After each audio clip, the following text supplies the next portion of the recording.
This is Paul Burnett interviewing Diran Apelian, and it's March 17th, 2015, and we're here at Orlando, Florida for the TMS conference, and this is for the Global Mining and Materials Research Project.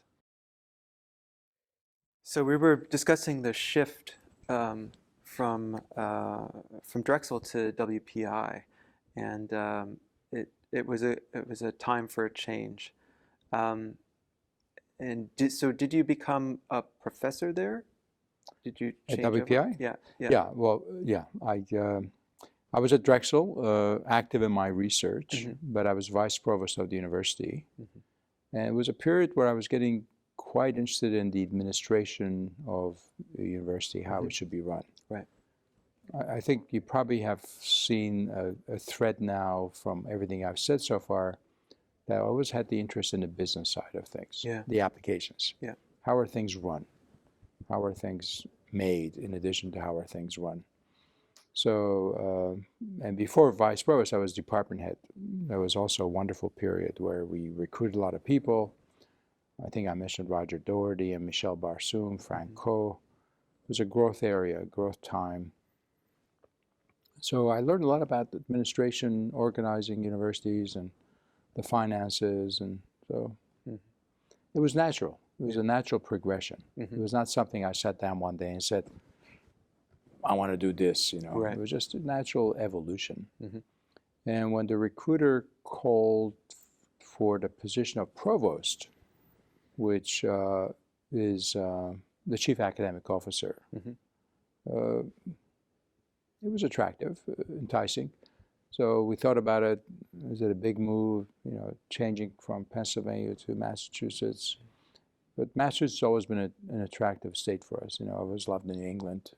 Maybe it was graduate school day influence, but I like my wife and I and my family liked the culture of New England.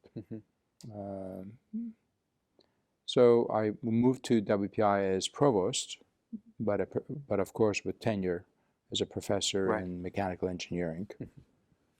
And in fact realized after 7 years as provost that I wasn't having much interface with students, nor I was having much interface with people who are doing a lot of good work, but I spent most of my time with people who were having issues. So, so that can be a little demoralizing over time. Well, in reflection, it was an interesting period of our lives that I don't want to relive again.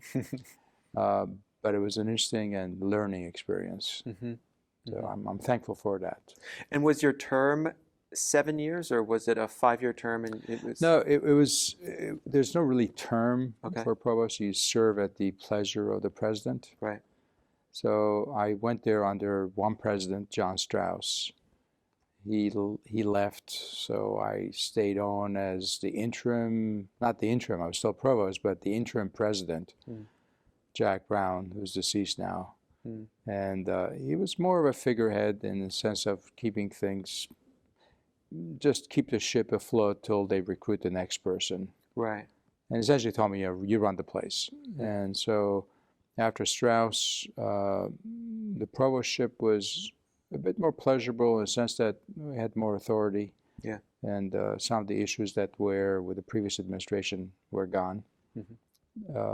It was a great period of building at WPI, but there were a lot of stigmas and issues with the leadership, tension between the university leader, the president and the trustees, and a huge recession. Right. This is after the caucuses run for presidency. Going from Drexel, where I was building things all my life for 15 years, going to WPI, where we were cutting budgets by 8%, 7%, 4 million this year, 5 million this year. It was a period of 4 years of just, almost going bankrupt. So I actually asked myself, what the hell did I do at one point? But that's why I'm saying I'm thankful for the experience. It was a great learning experience. Yeah. So we had to come up with a plan. How do you save the place? Right. And I chaired a blue ribbon panel where it was a very important milestone in university's history. It was about 75%, 80% engineering, mostly male. The place was, it's like going to a restaurant and all you have is meat and potatoes, you know. Right. So we're not attracting students who are technically savvy or technically centric, who may have interest in bio or life sciences or med, pre-med, or pre-law for patent attorneys. Right. So we're very narrow, monolithic in a way. So we expanded it. So the Blue Ribbon Commission that I chaired, after a year and a half, we said, we got to make dramatic changes for us to survive. We got to go from 75, 80% engineering to 45, 50%. Life sciences have to increase. So it was a major turning point. And nothing happens real quick in university. So it took about 7, 8 years for that to happen. Right. And today, what you see is WPI, very prosperous, hot school, if I may call it that. Prestigious, yes. Yeah. Very prestigious. You know, inquiries are up like crazy. We send these beautiful letters to incredibly talented young men and women saying, you're not good enough to come to our place, essentially. We don't say it that way. But, you know, rejection rates are high. Yeah. And we're a private school, right? So we're not mandated to, like at UC system or someplace else, to take a certain number of. So, you know, we can do essentially what we want to do, but you got to pay for it yourself. That's right. So I got really interested in the administration of university, and I actually liked it. You know, it was just a difficult time. Yeah, but a period of building. It was a crisis, but an opportunity to make something new. You know, turnaround artists or whatever you want to call it. I never think of it myself that way, but that period between 1990 and 1997 at WPI, let history decide. But I think, you know, we made a major impact in changing the culture and changing the direction of the university for it to be prosperous in the future. But it was not easy to do. Yeah, yeah. And it sounds like you can have more opportunities for interdisciplinary collaboration when you get other forms of Yes. I mean, you could sort of choose the things that were kind of related to the engineering that was already there, and you could build on those strengths and include other things. Yeah, exactly right. But as you said, you didn't have as much time initially, at least, to do the research, to be involved in research communities, and to teach. So I am looking at papers you were publishing in the 90s, so there's things going on. But you are starting to write more about the nature of teaching, and so you're kind of more of a I don't know if public intellectual is the right word, but thinking about the nature of the project of education and the nature of higher education in particular, as it relates to engineering. Well, you're right, Paul, because between 1990 and 97, I spent a lot of my time thinking about the academe. Yeah. And how do you execute it? How do you provide a forum for young people to really learn? How do you enhance that learning? And how do you do it in a cost-effective way, where, you know, tuitions, you know what they are, going up every year. How does a family who has 4 children can fund, you know, $250,000 per child? Right. How do they fund $1 million worth of tuition costs for 4 kids? Right. You know, it's just not. So actually, I wrote a paper which hasn't been published, but I sent it to a bunch of people on globalization of education, where I thought of having the faculty's role be not a lecturer in the classroom, but a facilitator of the learning environment. And it was Chemistry 101, which was the model. You know, you have Chemistry 101 is taught at, I'm going to take a guess, at least 3,000 universities or colleges in America. We have 3,400 colleges and universities. So chemistry is probably taught at least at 2,500 places. Right. And you got a bunch of faculty in every one of these 2,500 places who are putting together a syllabus for Chemistry 101. So why don't we take the 100 best performances in Chemistry 101, faculty who have incredible skills in oratory skills and getting the message across and YouTube videos and, the best of the best. Right. Take these 100, put them in a room someplace for 5 weeks, pay them a lot of money and tell them, come up with 10 modules or 14 modules of Chemistry 101. So that's the content. Yeah. The knowledge, Right. content. And then the distribution can be done the way we do it today. The Right. students can have access to that. The faculty's role is being that tutor back in 1450 in Oxford, Right. where they're no longer lecturing on a blackboard and students are taking notes and taking an exam. Students can learn on their own. They're smart, but have some great content that's put together by scholars. Yeah. And have the faculty's role be the facilitator of the learning environment. They can do their scholarship, of course, but but that's very threatening. Oh, yeah. That's very threatening. And I've actually written about this. And the other thing that was not a very popular move on my part, or maybe insane or crazy, was the proposition the proposal I made that tenure should be reviewed every 5 or 6 years. So once you get tenure after 6 years, the next 6 years thereafter, 12 years after you join the university, you should be reviewed again. Yeah. Not be kicked out if you're not doing well, Right. but real review, Yeah. real critical review. And if you're not doing well, get some feedback. What are the things you need to do? But this idea of having a contract for life, Right. to me, is insane. Right. And I know it's not, it's not a popular thing to say, and a lot of my colleagues will not like it, but I really down deep in my bones believe so. Accountability is a very important thing. Yeah. High standards, have high standards, and at the same time have accountability, and that's how you make progress. And and I think in the sciences and engineering, tenure just doesn't make any sense anyway. I can see why in religion or philosophy or something more political and political, yeah. maybe. Yeah. But we're living in a day and age where freedom of speech is protected. But in the sciences, is tenure really even relevant?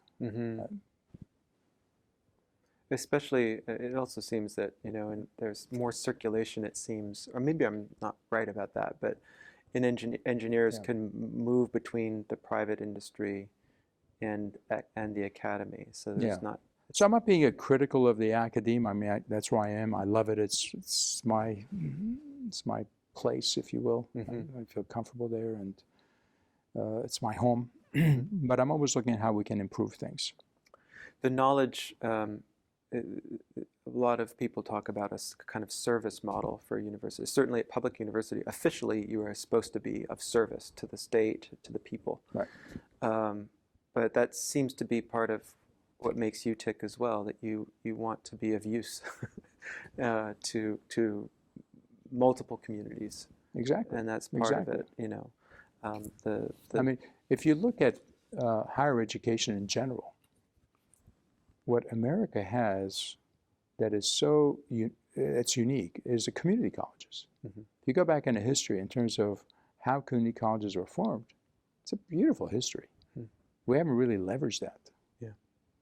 It could make a big impact. I think Obama administration is doing some good things on that. But the plan to make, or the desire to make community college free. If Congress can become functional, maybe.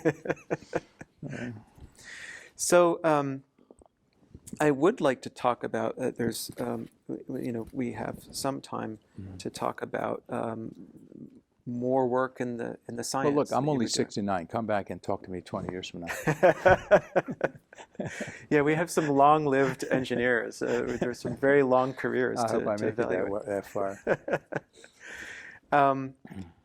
In the early 90s, you were writing about the rise of intelligent processing.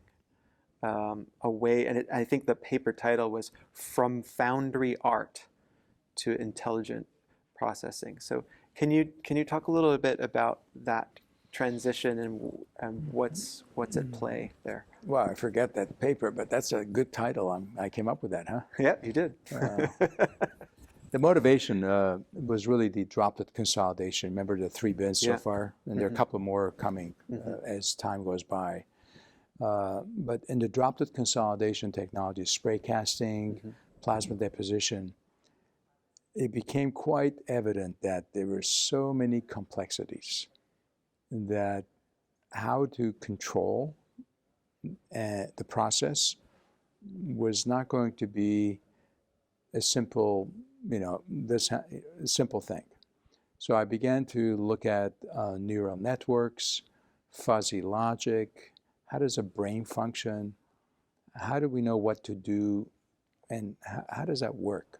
Because sometimes you don't really know why you're doing things, but you're doing it for the right reasons,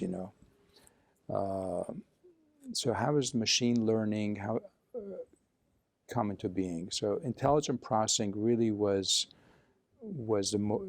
that. How can we take complex processes and make it controllable, without necessarily understanding the mechanisms? And actually, plasma deposition would be a good example to use to illustrate this. You have a technician who operates the plasma machine, the deposition. Plasma is nothing but an ionized gas, so it's a source of ionized gas, lots of enthalpy, lots of energy, lots of heat.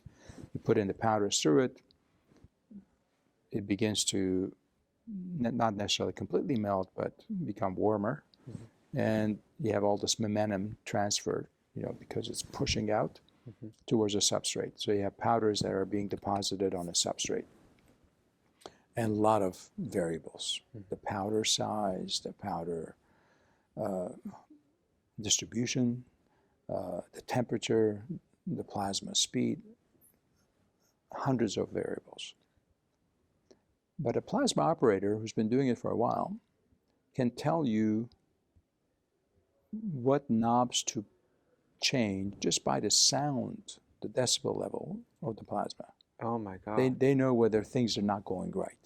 That's fascinating. Yeah, so now we're trying to find out from them what is it that they understood, so we can use that and put it into a controller. We're engineers, we're going to do this thing. You start questioning the guy, and questioning is the wrong word to use, actually. You start asking questions. They have no idea. They don't know why. But they know that if you do this, this happens. You do this, this happens. Just like the American Indians knew years ago, without understanding anything about heat transfer or radiation, that if the sky at night is really clear and you can see all the stars, it's going to be a cold night.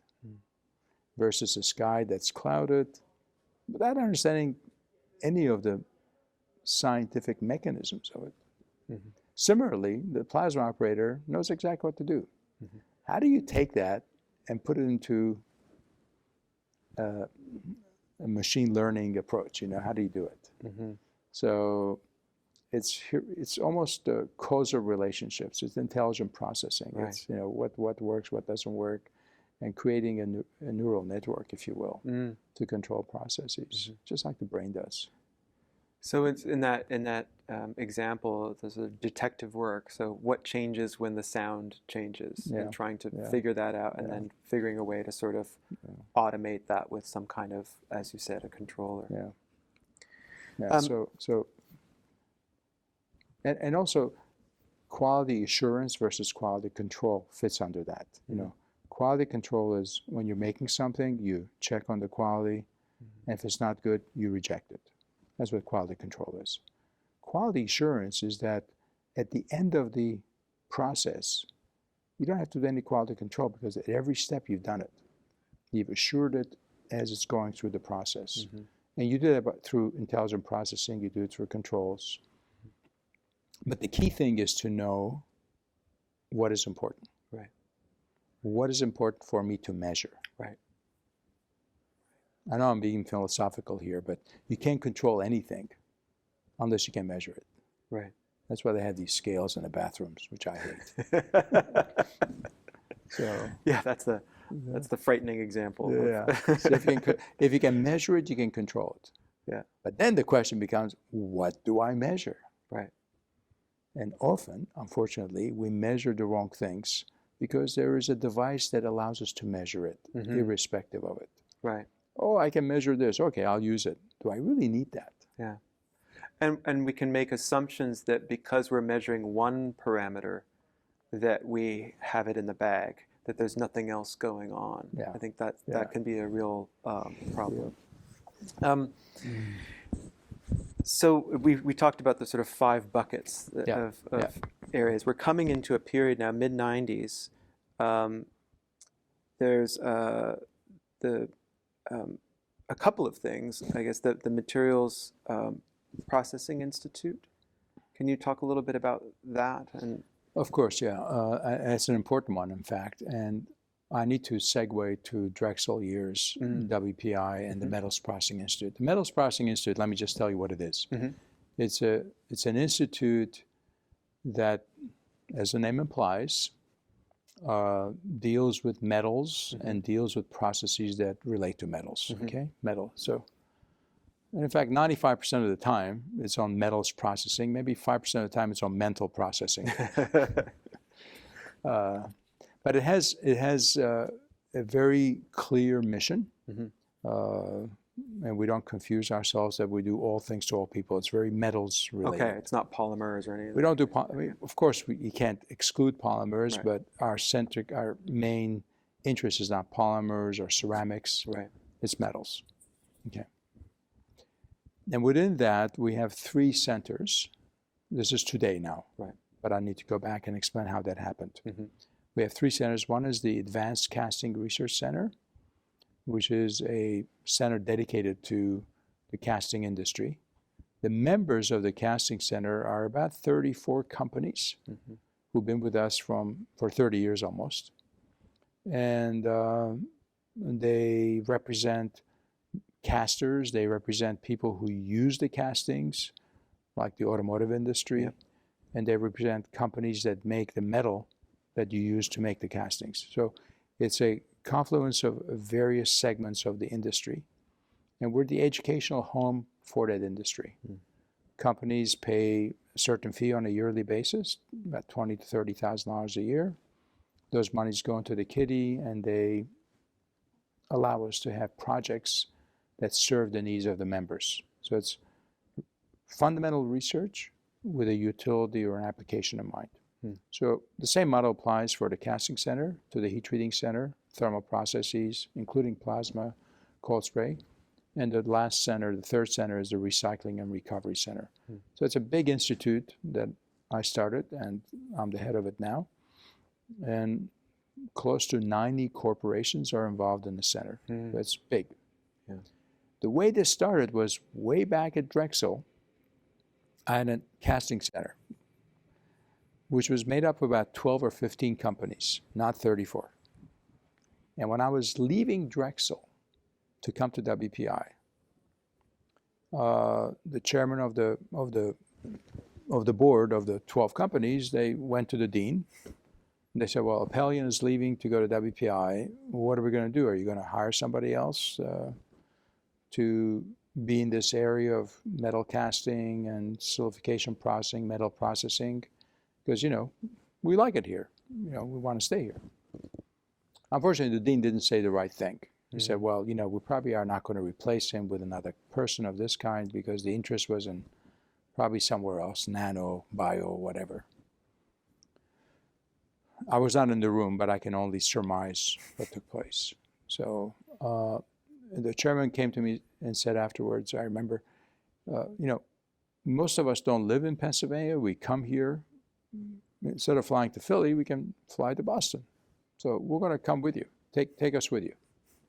So that was a lucky thing, because if I didn't have that casting center with me at WPI, I probably would have completely been sucked into, if you will, into the administrative side of the house. And for 7 years later, I probably would have had a very difficult transition to go back to the faculty. So the casting center went with me from Drexel. The plasma center didn't. I left that behind with Ross Smith. But the casting center went with me. I had a postdoc, Shiv Kumar, who came along, and he became an assistant professor at WPI. So, you know, between 1990 and 97, while I was provost, the casting center was there, and on Saturdays, Sundays, at nights, I would be involved. So I had, thankfully, that tie with the research world. Yeah, because I was wondering how you were able to do that. That's the only reason, I think. It would have been incredibly difficult for me after a 7-year hiatus to go back. So even though it was a lot more work, I was trying to keep up with it, and at times was becoming almost non-manageable. But with my family's support, they didn't see much of me between 90 and 97. I was able to come back to it. So in 97, when I left the provostship, I didn't finish the story. So I had one presidency, then I had an interim president. I had Ed Parrish, who came in as president. Wonderful man, but our styles were very different. It was quite apparent that he and I were not going to be able to work together. So we agreed that I was going to leave. And with his support and blessing, and it's been very supportive over the years. So I actually served under 3 presidents at WPI in a period of 7 years. You know, one president, John Strauss, for 4 or 5 years, Jack Brown, and then Ed Parrish. And actually, I was going to Bucknell for presidency. I thought that would be the next tier for me. And I recall one night in Santorini on a vacation, first vacation I've had in a long time. My wife asked, "Why do you want to do this?" Because, you know, we're urban, we love opera, and Bucknell, it's a wonderful place, but it's not, you know, mainstream America. It's near Pittsburgh, Harrisburg. And in a complete, you know, when you're on vacation, you've had a couple of glasses of wine, you're much more natural, and you're clear, and you know, the beach, and we're sitting on it. I said, I think it's because it's probably ego. I want to show my colleagues I can do this. And she said to me, "That's a hell of a good reason to do it, right?" That's the next day I decided what I was going to do. It was a transformative moment for me. That's wonderful. It's also family. That family can you know, they know you, and sometimes they can really help you make choices. Well, they anchor you. I mean, my wife, Seta, my wife, you haven't met, she's my anchor. She's very noble and can see things through. And that was a transformative moment. I said, yeah, this is silly. Why do I want to do the acting? What do I love to do? I love working with students. I love to teach. I love to do research. So, you know, I've done my thing. You did your service. Should I really go for presidencies anymore? Even though I'm good with people. I love people. I'd like to raise money. I'd like to build things. I said, you know, I'm going to go back to my first love. And that was a major decision. Huge. And I remember it's almost like a transformation where, you know, all of a sudden you become really happy.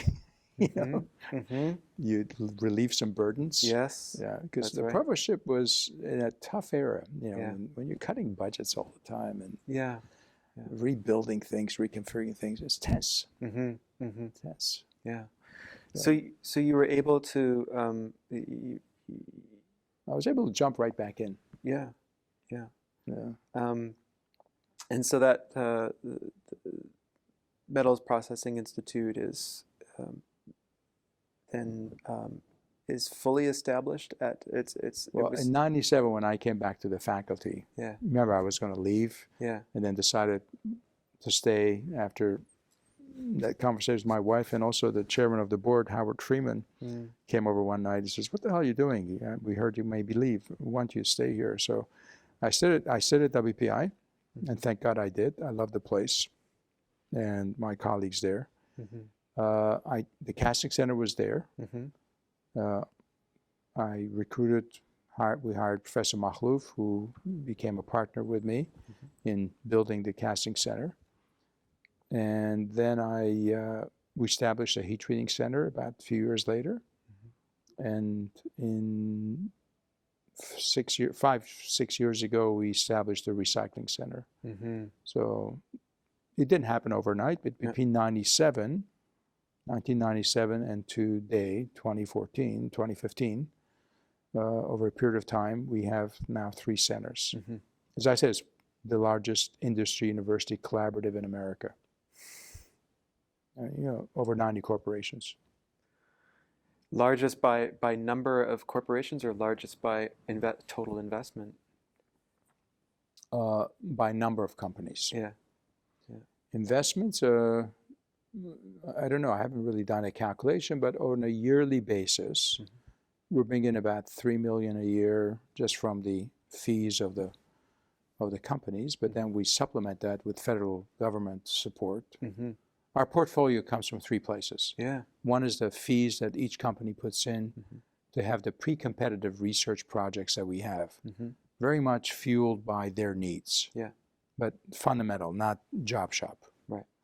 Then we go after large governmental contracts, leveraging the relationships we have with corporations, because the government likes to see dissemination and transfer of technology. Right. I mean, this year the last couple of years, we've had a $14 million contract with the Army Research Lab in magnesium alloys and rare earth elements. Rick Sisson and I and others on cold spray technology with the Army Research Lab, about $8 million. Department of Energy, mini mills for aluminum, $3 million with Erica Corporation. So we supplement our base, the $3 million, with lots of funding from the federal government. Yeah.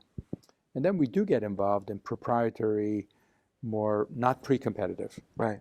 but where the IP is either owned by the university or jointly owned by industry or wholly owned by the industry, depending on who's bringing the IP to the table. Right. Projects with industry that are not published yet on this, Right. they're more proprietary. Yeah. Yeah. So three ways that we do it. So the institute is a very vibrant and a very important institute that I've spent the last 10, 15 years of my life building it. Did you, it sounds like it just evolved over time, and I was going to ask you if you looked at models at other universities or for industry university collaboration, or if you did, got some advice from different domains, but it sounds like it evolved for over a very long period of time. Yeah, it's at the expense of sounding presumptuous, which hopefully by now you've assessed that I'm not a presumptuous ass, but at the expense of sounding presumptuous, I think we were pioneers. When I say we, the companies that were involved with me were pioneers with me to build a model that I think will be here for a long time. In fact, we were the casting center at Drexel was even before the NSF IUCRCs, which is the Industry University Cooperative Research Centers. That was before that time. And again, I think much of it is influenced by the theory and practice, co-op at Drexel, bringing, the T.S. Eliot model, bringing things together. Yeah. And making some sense out of it.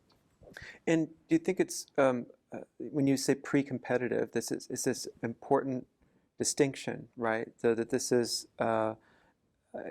it's requests from industry, or rather investment from industry that trusts that you are going to work on fundamental questions. That's right. That will benefit all of those industries. I mean, you said it beautifully, but that's not the way most industries would articulate.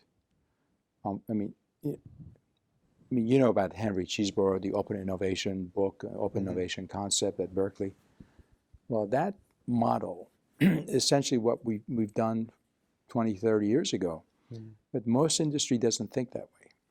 In fact, most industries think, in general, I hate to generalize, but in general, that they have a certain IP. Yeah. This is their baby.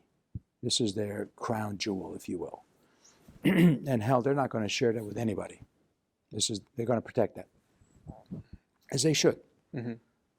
But then they take that to such an extent that it becomes diffuse as to what is the crown jewels that must be kept secret, and what are the things that they can collaborate and learn from each other. Right. So when we first formed the casting center, I recall, because it was a small number, 10 to 12 people, and when you're putting together a group like that, of course you have had conversations with each one of them, as I had. And each one of them had shared with me an issue that they have. Yeah. A problem in their factories, in their field. And at the first meeting we had, nobody was saying anything. Everybody was silent. So knowing the personalities and, to the extent that I could pull it off, I said, hey guys, you all have a secret. You've shared that with me and privately. But I got to tell you, you all have the same secret. And thankfully, one of the people said, what is that secret? Thankfully. Otherwise, it would not have worked. Right. And I said, you don't know what the hell you're doing. You all have the same problem. And that sort of broke the ice, that they realized that, the realization that winners don't compete. Yeah. True winners don't compete. Yeah. True winners collaborate so that to bring everything, the tide comes up and all the sailboats rise, and everybody benefits. So that's what we do. We try to identify issues that are critically pivotal, important to the industry,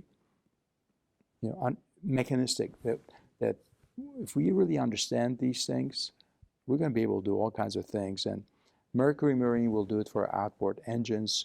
Audi will do it for cars. Harley Davidson, a member, will do it for motorcycles. Right. Everybody benefits. Right.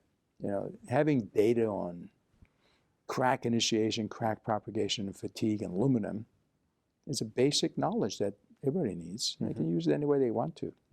But that realization, I think, is one of our contributions.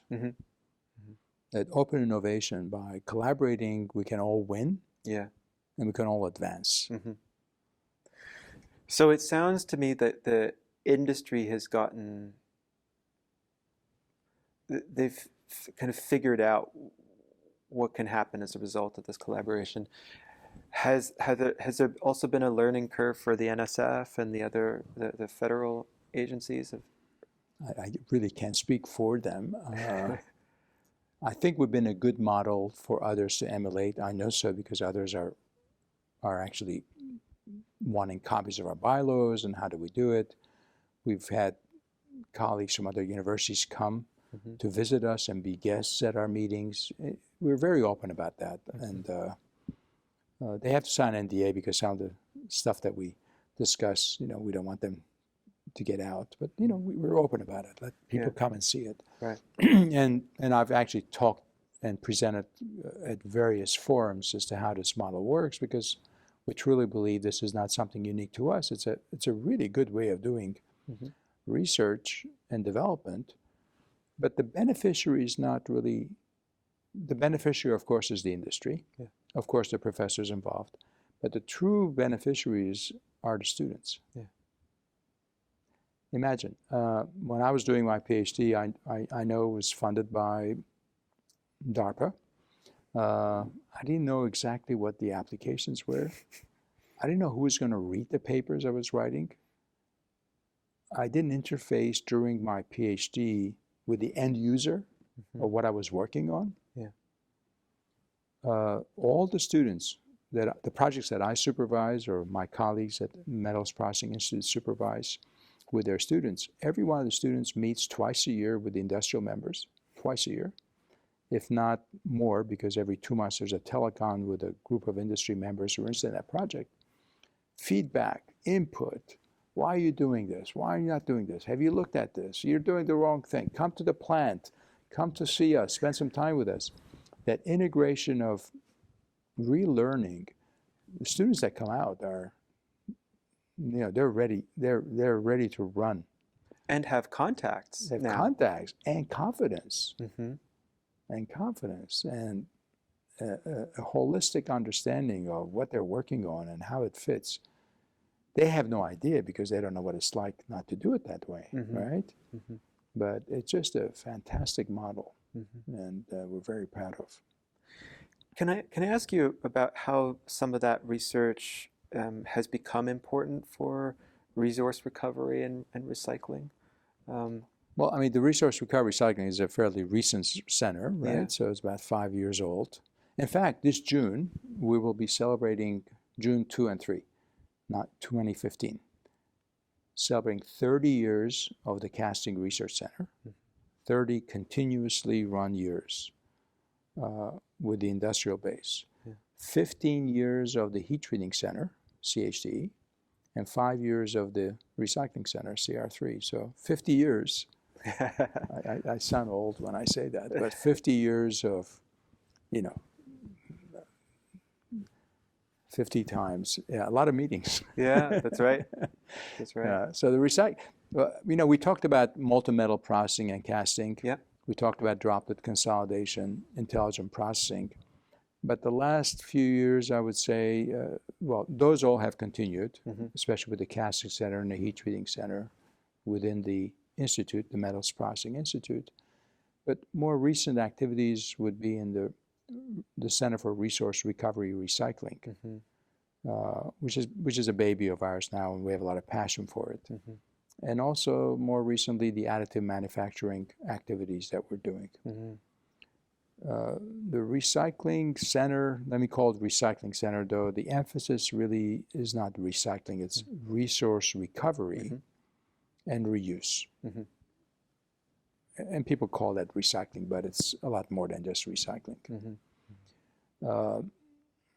They came into being when I was asked by TMS and ASM to give the distinguished lecture on materials and society. So this is a lecture, remember I told you earlier before we did the interview that I have an interest in history of science and technology as well. So I took that opportunity to really delve into it from that perspective of history of science and technology. Where have we been? Where are we going? What is the world going to look like in 20, 30, 40, 9 billion people versus 1.6 billion at the beginning of the century. The consumption of materials and the consumption of goods and products and how they're not being reused. So that was a revelation. I gave that lecture in 2000, I think 7 or 8 or 9, something like that. Right. Sorry, I can't remember the time. And then from there on, it became quite apparent that we need to do something. So we started a center. And that's an NSF center, actually. It's an NSF IUCRC. The IUCRC's Industry University Cooperative Research Center, you have to have 3 universities, or more than one. So Brajendra Mishra at Colorado School of Mines is my associate director, colleague, partner, and Bart Blancpain at Catholic University, KU, actually, they changed their name, KU Leuven in Belgium. 3 universities coming together, and we formed a center 5 years ago. What we do is look at sustainability as a driving force.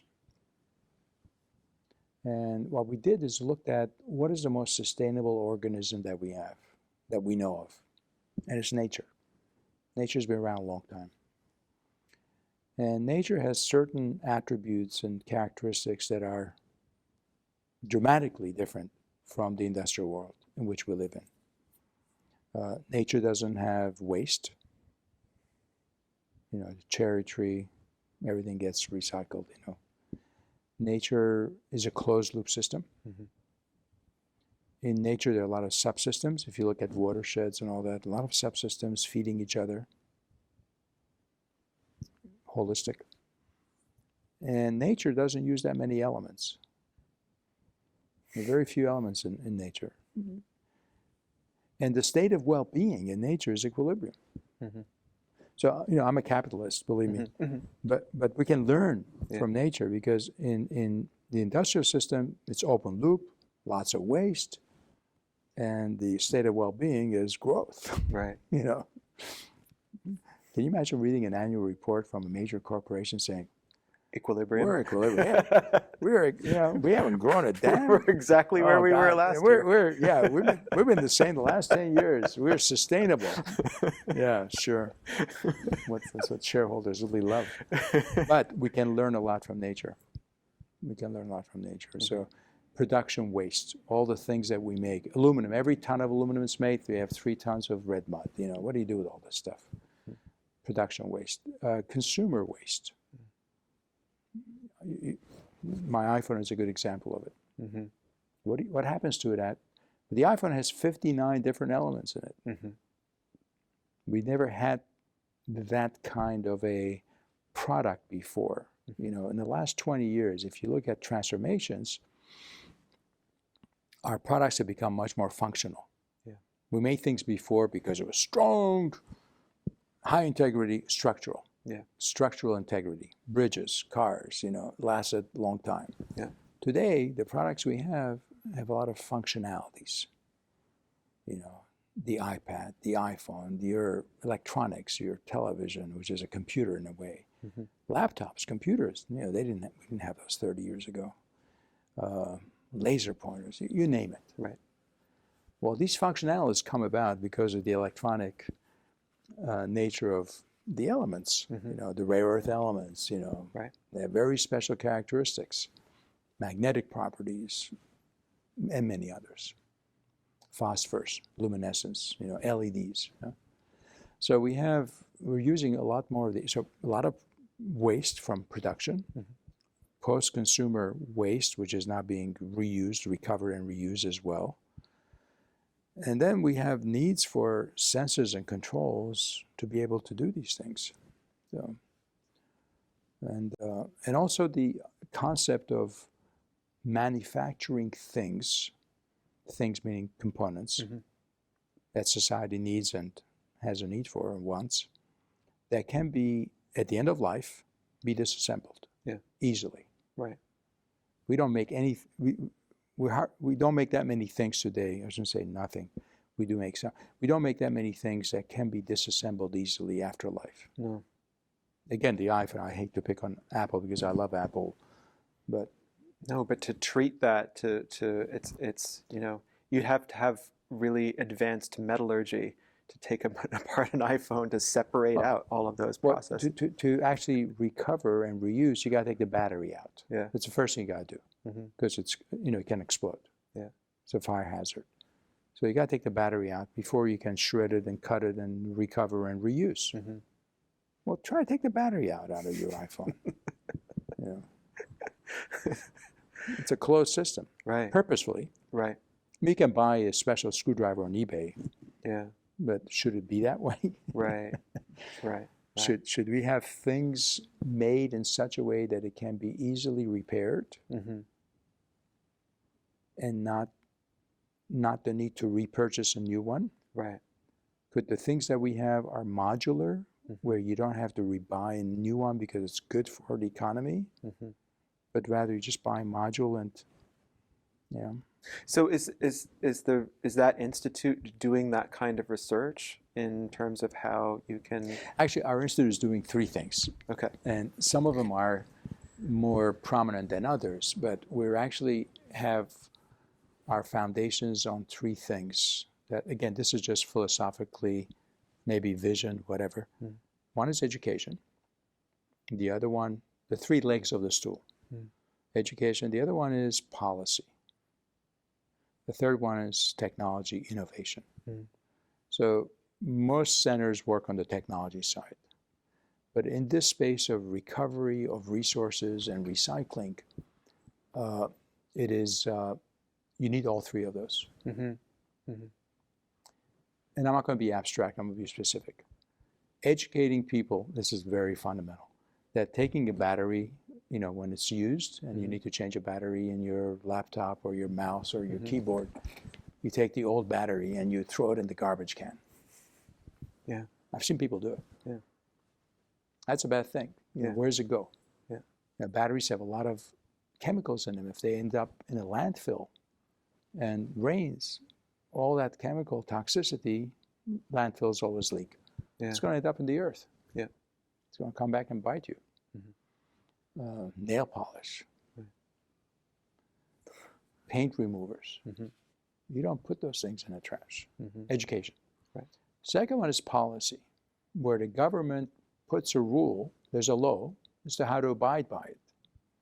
Because one company is not going to do anything unless there is a level playing field. So policy is really important. And the technology, of course, is the innovations and the technology that you need to be able to recover the materials. And lithium-ion batteries, how do you recover the cathode materials? How do you reuse it? Things of that sort. A lot of science and a lot of extractive metallurgy that goes into it. So we're based on anchored in three ways in our mindset. Well, since we're here at TMS at this conference, and there's an awful lot of young people out here attending talks and giving talks, can you talk a little bit about the changing role of TMS over the years, and where you think the society and all the members of the society need to be thinking about in the future? Wow, that's a tall order. That is a tall order. Yeah. Sorry to spring it on you. How the society is changing, how it has changed, that's one thing. Yeah. And